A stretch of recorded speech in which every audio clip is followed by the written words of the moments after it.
Thanks, everybody. And thank you, Rakesh, for the introduction, as well as the opportunity to speak to the Windsor-Essex Regional Chamber of Commerce. I'm very happy to be with all of you here today. Enbridge Gas provides reliable and affordable energy to almost 4 million customers, including 75% of Ontario households, and more than 20 Indigenous communities. And we've done that for the last 175 years. We're grateful to have a long-standing relationship with Windsor-Essex, and we're proud to be a partner in your wider community. We strive to make meaningful contributions to the communities that we serve, and that advance the work of organizations and initiatives that share our core values of safety, integrity, respect, and inclusion.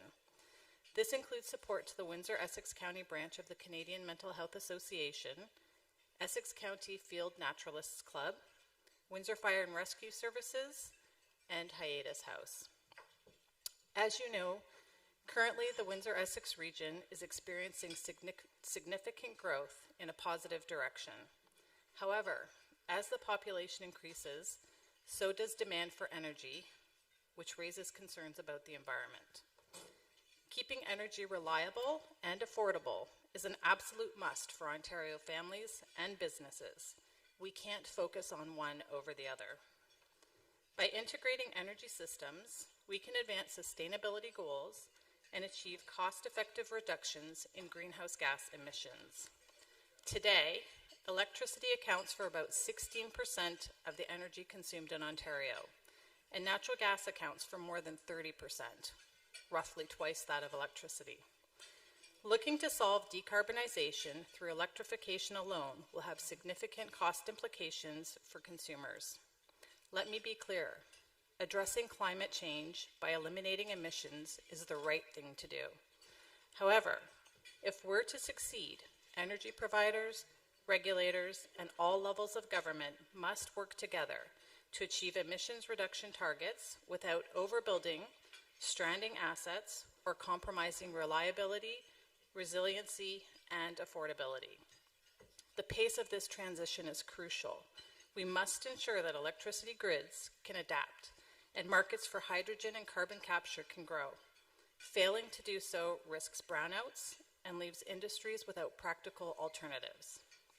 At Enbridge, our business is evolving to support our own operational net zero targets, as well as supporting the targets in the communities that we serve. This is our innovative energy diversity approach. You might wonder what innovative energy diversity means. Simply put, it's about fostering a comprehensive approach to achieving net zero energy emissions.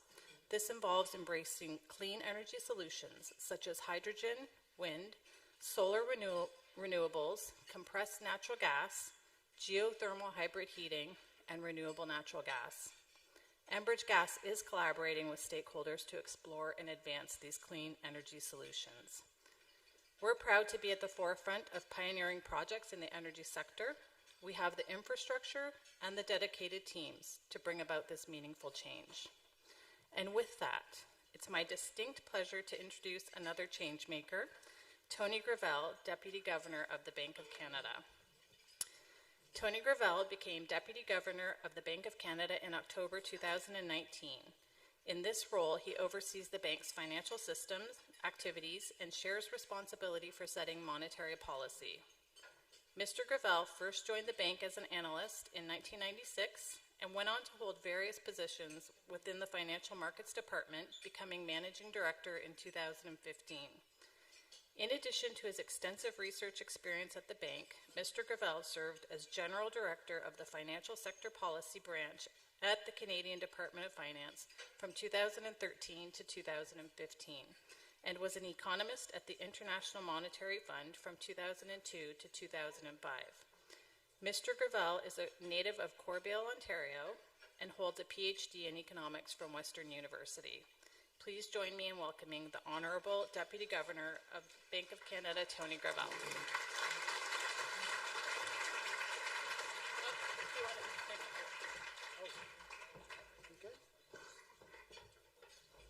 Oh, thanks. I'm just going to move the book. No, not here.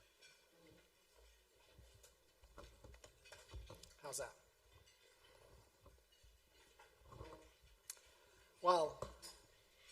Thanks, Andrea, for the warm welcome. Thanks for the Chamber for having me. And it's my first time in Windsor.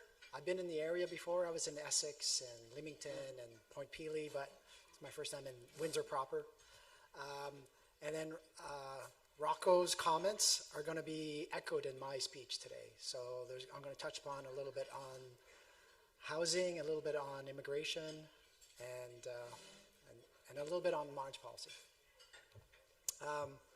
So yesterday the bank, actually, I'm going to stand a little bit beside it.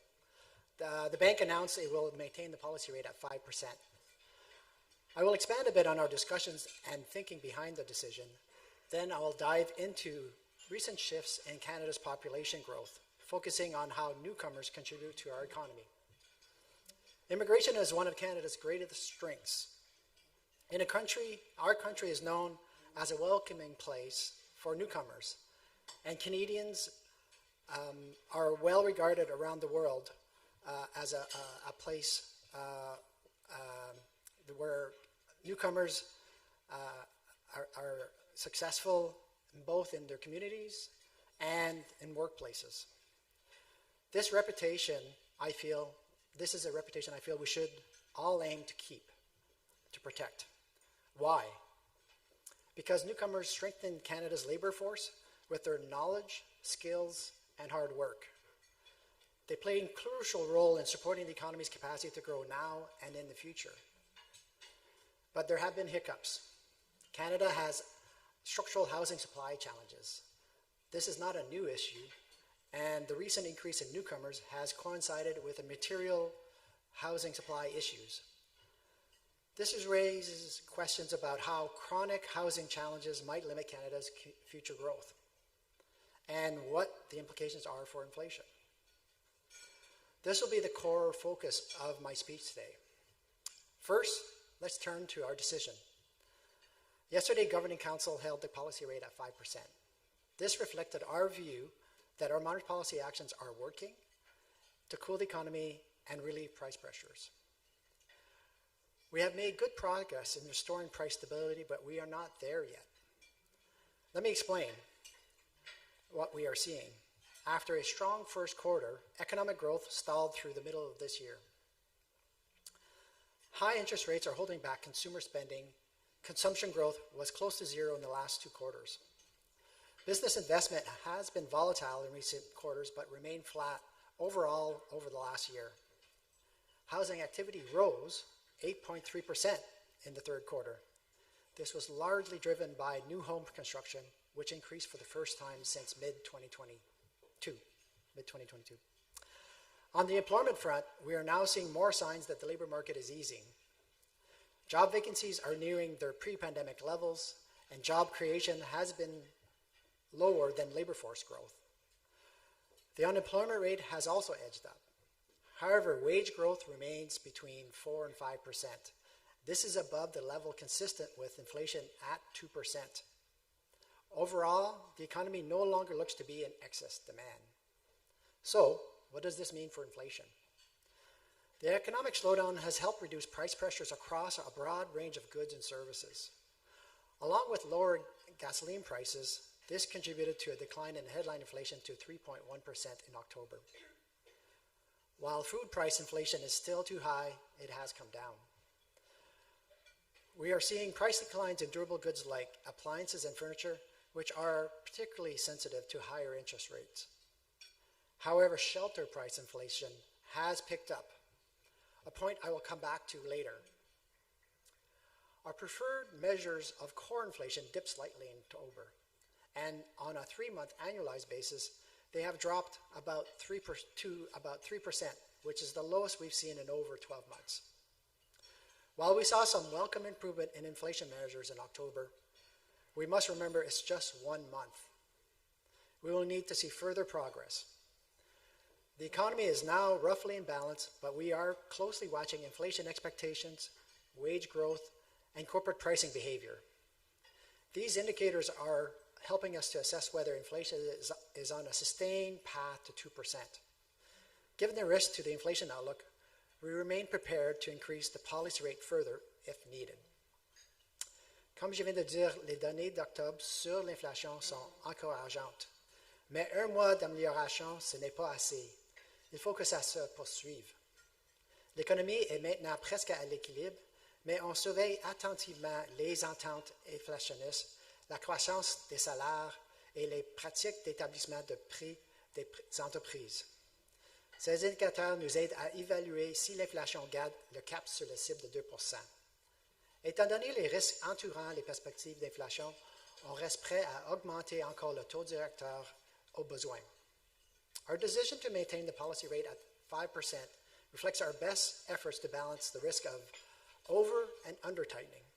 We don't want to slow the economy too much, but we also don't want to have Canadians to continue to live with the pain of high inflation.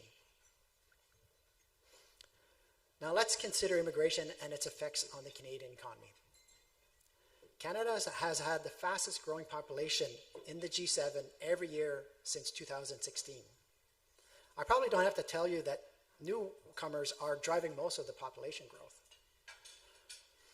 Immigration is not a new story for Canada, but it has changed over the last few years. Annual targets for new permanent resident admissions have jumped up by about 50% since 2019. We are also admitting more non-permanent residents, a category that includes foreign workers, international students, and refugees. Work and study permits and asylum claims are around 40% higher relative to 2019.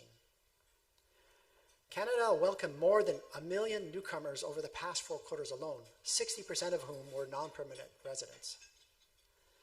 Now I want to explain a key benefit to welcoming newcomers and helping them put down roots. It boosts our potential growth rate. The potential growth rate is how much the economy can grow without causing inflation. It's kind of the speed at which we can grow without causing inflation. To explain how potential growth works, I'll use an analogy based on making tourtière, a French-Canadian meat pie that is part of my heritage. Chaque année, dans les temps des fêtes, mon frère prépare des tourtières pour en donner à la famille. Pensez à la croissance potentielle comme à la quantité de tourtières que mon frère peut cuisiner en une journée. S'il veut faire plaisir à plus de membres de la famille, il doit augmenter sa production. As I just said in French, my brother makes tourtières during the holidays to give gifts to family.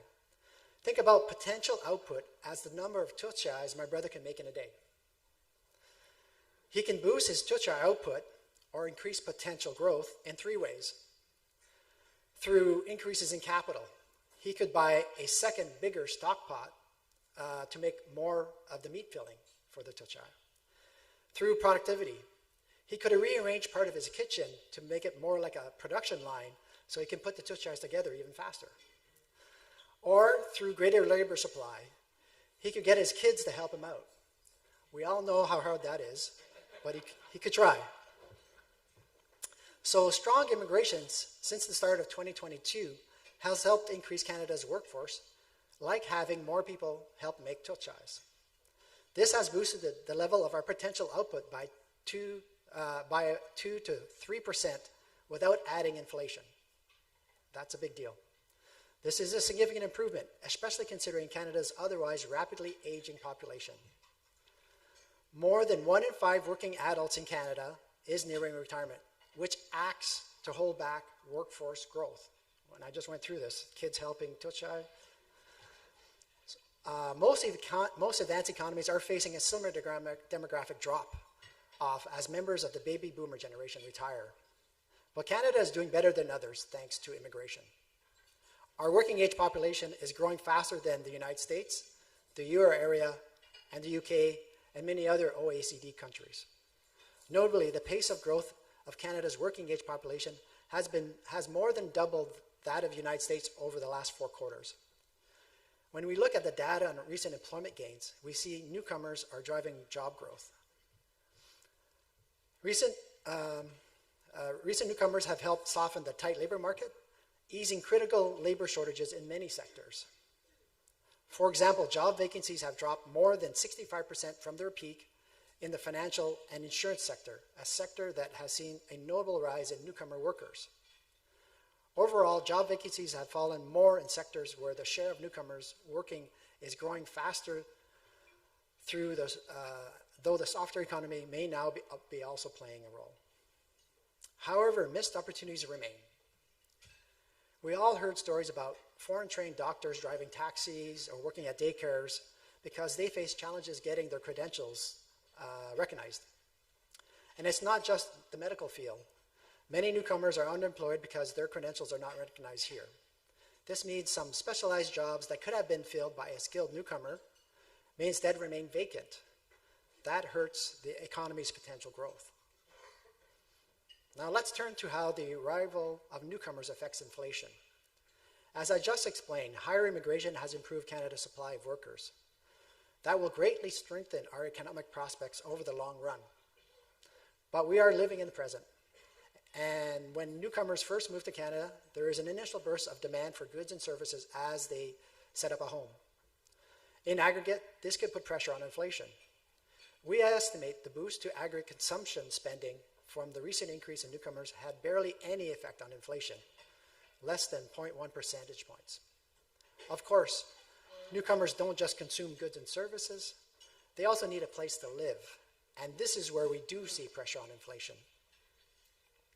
When a country's population is growing quickly, the supply of housing also needs to increase to avoid a worsening in affordability. As immigration began ramping up in 2015, Canada's vacancy rate started to fall.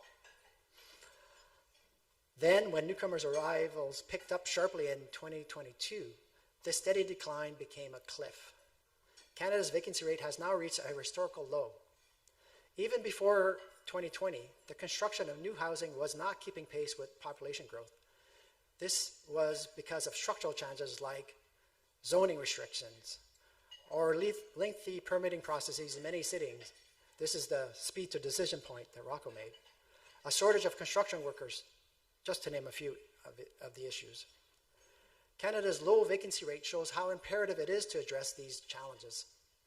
The recent focus by all levels of government to increase housing construction is a welcome development. Shelter price inflation, the housing balance also has a consequence for shelter price inflation, which accounts for about 25% of total CPI. Shelter price inflation rose 6.1% in October and contributed 1.8 percentage points to the 3.1% we saw in October in total CPI. Higher mortgage interest costs are part of the reason shelter price inflation is high. When we raise interest rates, mortgage interest rate inflation typically goes up, and this was anticipated. But a decline in other components in shelter basket usually helps offset this rise. We have not seen the same degree of offset this time. If we look more closely at the data, we see rent inflation accelerated to a 40-year high in October. At the same time, components tied to housing prices have declined, but not as much as we had expected, given the high mortgage rates and the slowing economy. Most newcomers rent when they first arrive in Canada, which works to push demand for rental housing and can lead to a short-term pressures on rent inflation. Research shows this pressure dissipates relatively quickly in a flexible, well-supplied housing market. However, Canada's housing market is not well supplied due to the complex set of structural issues I have already noted. To get a better sense of what's happening with rents in Canada, let's do a quick international comparison. Living across the river from Detroit, you are all probably very familiar with just how different housing markets can be between Canada and the United States. In the US, rent inflation had risen meaningfully, but it has now peaked and is declining. In Canada, it continues to rise. So why are we seeing such different stories? The difference in population growth is likely one reason rent inflation looks so different across the border. But the bigger issue is that Canada's housing supply has not kept pace with recent increases in immigration. This looks to differ from the US, where multi-unit construction increased significantly to recently hit a record high. The US has traditionally taken a large share of immigrants who work in construction, contributing to home building. Indeed, while Canada is welcoming more newcomers than ever, only 3% of non-permanent residents work in construction. Canada also has an immigration pathway for qualified construction workers, the Federal Skilled Trades Program, but it accounts for just 0.1% of all permanent resident admissions.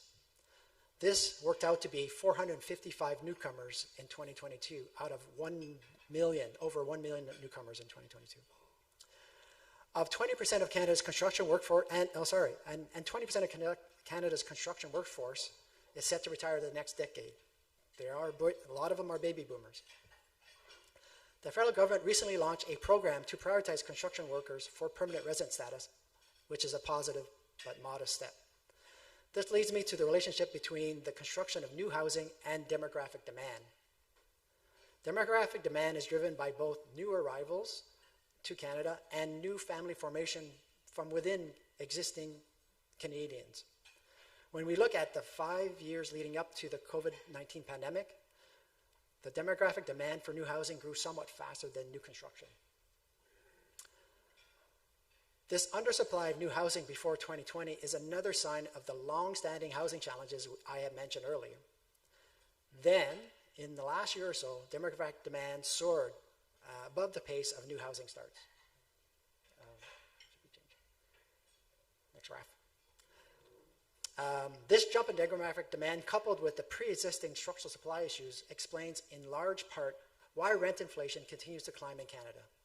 It also helps explain, in part, why housing prices have not fallen as much as we had expected. To sum up, the recent increase in immigration boosted consumption in the near term, but we estimate that that alone did not have a significant impact on inflation. However, due to Canada's existing housing supply challenges, population growth has played a role in adding to the pressure on shelter price inflation. Had builders been able to respond more flexibly to increased demand, it would have helped reduce upward pressure on rent and housing prices. Let me wrap all this up. I have said a lot today, but I want to make sure you leave understanding that newcomers are a positive thing for Canada. Newcomers have helped ease labor shortages and loosen tight labor markets. They have significantly improved our country's potential growth, which will help keep a lid on inflationary pressures in the long run. But Canada needs more homes. And we need to make our housing supply more responsive to increases in demand. This will allow us to properly welcome new arrivals who will ensure all Canadians have an affordable place to live. The housing supply issue is quite complex, and we need all levels of government to work on a variety of policies.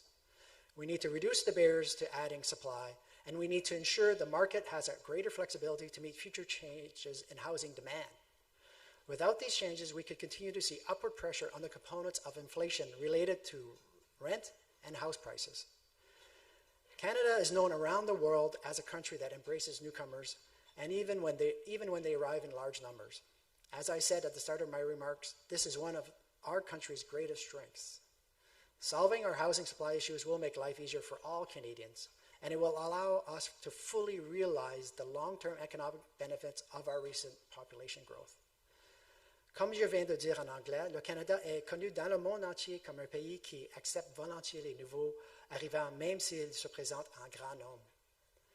Comme je l'ai dit au début, la facilité avec laquelle les Canadiennes et Canadiens accueillent les nouveaux arrivants et les aident à sentir chez eux est l'un des plus grandes forces de notre pays. La résolution des problèmes liés à notre manque de logement facilitera la vie des gens et nous permettra de profiter pleinement des avantages économiques à long terme de notre récente poussée démographique. Thank you and merci.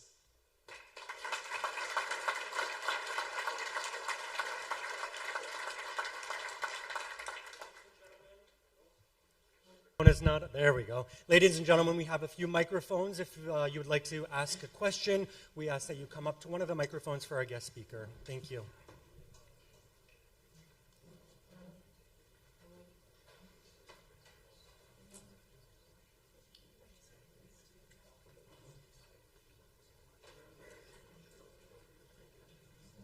Hi, this is Manjri Maheshwari from St. Clair College. I'm a data analytics professor, so I was just going to, you had a lot of data put in out there. So the problem of construction workers, you mentioned, right? And then number of houses being built.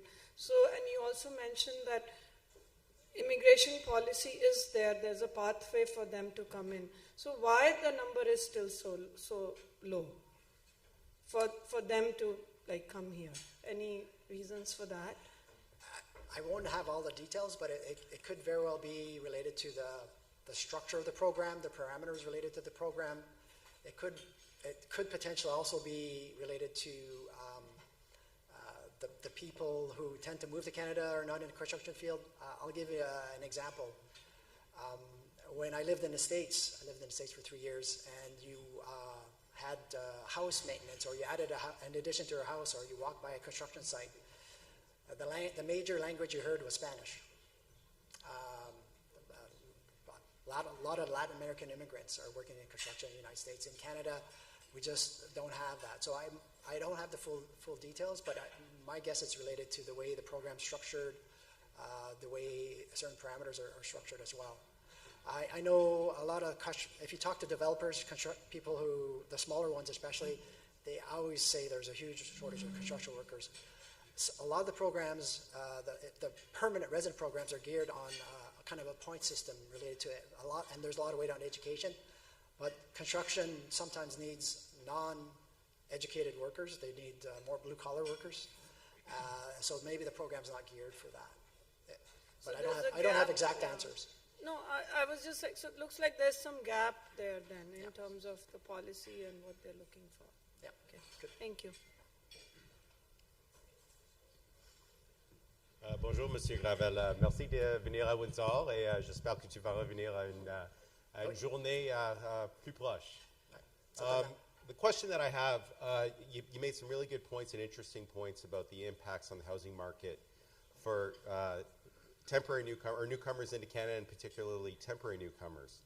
I'm wondering if you could comment also on whether or not the bank considers the impact for municipalities. I sit as a municipal councillor in the city of Windsor, on the range of services that the municipality has pressure now to deliver, thinking about transit and perhaps a range of other services, to accommodate that population growth in that context of being potentially temporary, hopefully permanent in some cases, but that also is a significant economic factor that we're dealing with at the City of Windsor.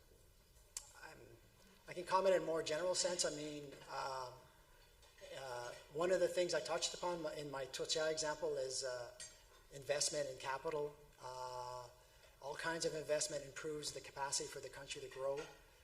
Municipalities also have to invest in a form of capital, which is typically public transit. So that is good for the sort of the economic potential of growth for Canada as well. So these are all good things.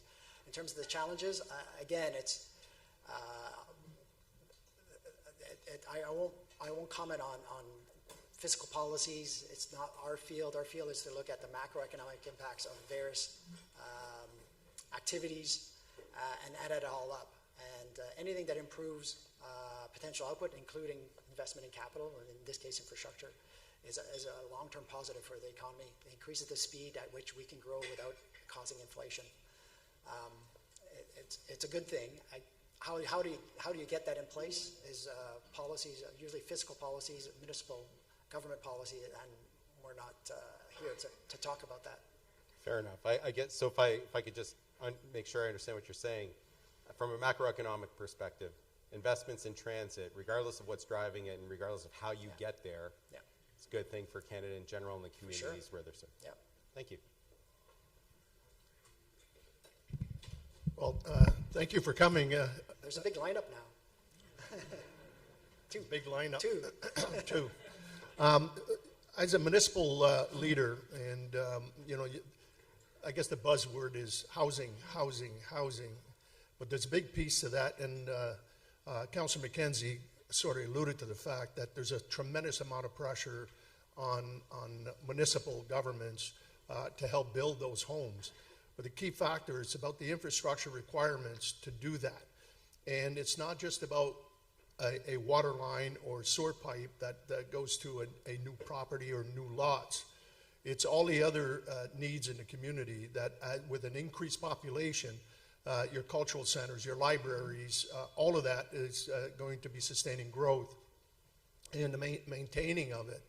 And one of the comments you made, and I totally agree, is that it's going to take the three orders of government to get together to to deal with these challenges. But here's the problem, and I know you can't answer the fiscal piece, but part of it too is that one of the areas municipalities use capital to able to bring that infrastructure to bear to build those homes is development charges.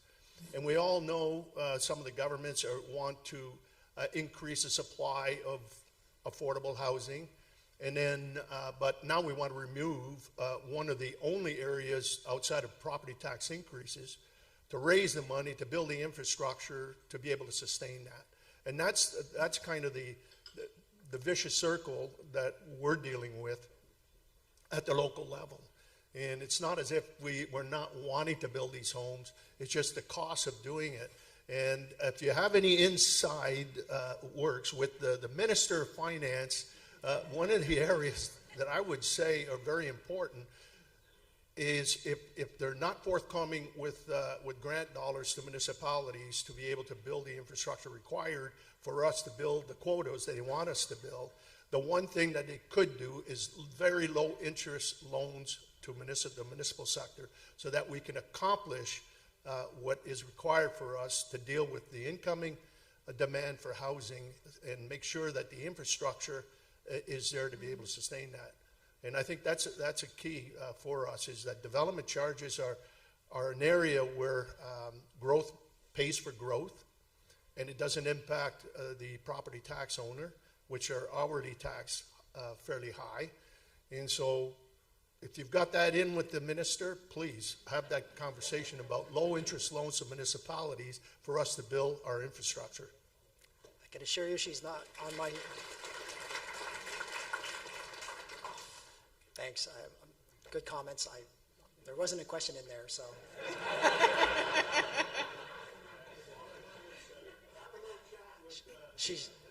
I'm sure I'm not on her speed dial, sorry. Hi, Tony. Thank you for that great presentation. My name is Noor. I'm from Build a Dream. I focus heavily on building the talent pipeline. I want to clarify a stat you said. 455 newcomers out of 1 million are in construction. Is that what you said? Those that are working within the construction industry. That end up in the construction industry. That end up in the construction industry. So I'm curious how you feel. I've always thought, and I'm not sure if this is something that you can even answer. So we have a lot of international students coming to Canada to study here. And I've always wondered if there was a policy that could be passed for those that do come to study here, let's just say, in a program that's not in demand in the labor market, if they could switch their international student visa to a working visa, because if they go into construction, they're technically working, but they're an apprentice. So they're working 90% of the time, as you know, and then 10% of the time they're in school. But I'm curious if there's ever been discussion around that, because I do feel when I look around, a lot of international students that come to Canada for a better life or for whatever reason are looking ultimately to find and gain long-term employment. And unfortunately, sometimes, not due to our post-secondary institutions, they're wonderful, they're just going into programs that are not in demand, or there's just enough people in the labor market. So I'm curious if that's ever been discussed, or if you can talk a little bit more about that. So again, my speech was about providing this kind of big picture issues related to immigration, housing, and economic growth and inflation. The Bank of Canada does not do a lot of detailed policy analysis on immigration programs. That is an area for the government, the federal government, and some of the provincial governments as well. So those details we just take as given. The current programs, we don't try to provide advice on how to change those programs. It's not where our role is. Our role is monetary policy and financial stability. Okay, thank you so much. Okay, we've got time for one last question. Thank you so much. Thank you so much for being here, Deputy Governor. I just have one question. Is the Bank of Canada worried that as the economy slows down and we lower the interest rate again, will that impact housing costs and they might go back to peak levels a couple years ago? And what impact would that have on inflationary pressures if that were to happen? Can you read the first part? So as the economy slows down and the Bank of Canada lowers the the interest rate, are you worried that the housing prices Yes, will go back sorry. to a couple of years ago, and what pressures will that have on inflation? Yeah. I mean, one of the things we do is we take into account the whole of the economy. So housing activity is one sector. We don't target one sector. We look at the whole of the economy. We use our policy rate to adjust or help steer the whole of the economy in order to bring inflation down. So we've raised the policy rate to help slow the economy down. That typically slows down house price increases. But as I discussed in my speech, we have a structural supply issue in housing. So when we had low interest rates, we had affordability issues. When we have high interest rates, we still have affordability issues. So the interest rates are not the one and only factor that drives house price movements. There's a whole variety of other issues that affect the house price issues, including the structural supply issues that I spoke about. So we're going to continue to try to lower inflation or get inflation down to our 2% target. And then again, my speech kind of spoke to the problems or the issues that might drive house prices more than interest rates are driving house prices. Thank you.